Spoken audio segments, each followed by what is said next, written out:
ગપુરા હા શેઠ. તને શું કીધું ખબર હે? હા શું કીધું? તારે વાડી આજ જવાનું બરોબર? વાડી? બગીચાની આખી રાત તારે ઓર રાખવાની છે બરોબર? હા.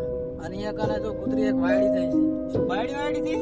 કૂતરીનું કહું છું. કૂતરી છે એમ ને? કૂતરીનું કહું છું. હા શું કીધું? સારું. અહીંયા આખી રાત જાગવાનું છે તાર બરોબર? હા બરોબર. કાઢશે એટલે હું હવે દઉં છું પાછો અને તાર અંદર જવાનું છે બરોબર? સારું. મારું તું અંદર જા ને હું જઉં હવે બહાર. ફોન કરજી કોઈ હોય તો બરોબર? સારું. હારું જો હાસીને બેસજો.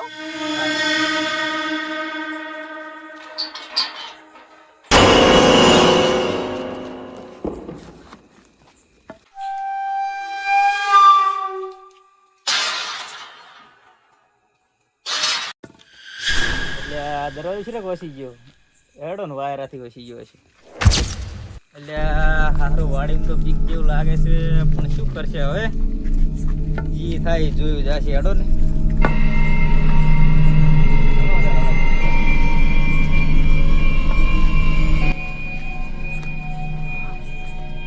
એટલે મારો મોટો શેઠ એવો હે ને કંજૂસ્યો, નહીં ખાટલો હાલતો કે નહીં બત્તી હાલતો, શું કરવું હવે? હવે કડક આડો હતો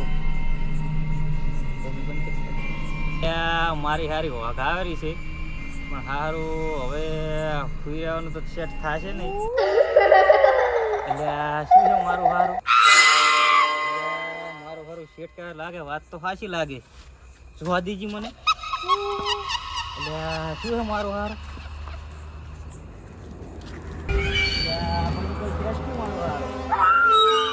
શું મારું એટલે પિયા તો નહીં કઈ મુજી સામે આય.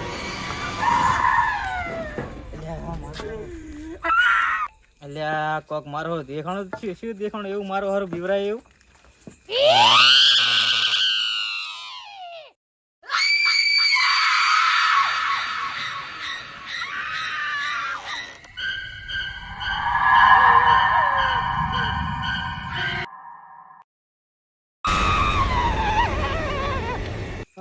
શિયાળાની લાઈટનું કોક કરવું પડશે. એક તો શિયાળાની લાઈટમાં હોય છે ને પાણી વાળવાનું, એક તો મને બધું ગમતું રહે. 80 વર્ષની ઉંમર થઈ ગઈ છે, પાણી વળાતું નથી અને એક બાજુ ડૂસી ગયું છે પિયર. હવે એને આ તો આવ્યો પરસાય એવો મને લાગ્યો છે રાતનો બીકણ બીજો એવો રસ્તો છે ને એ કારણે. હવે ઘડીક ગફુરા જોડે બરસ કરતા આવ અને જઈને ઘડીક બેહું એના જોડે વાતું કરું. હવે થોડો થાક લાગ્યો છે.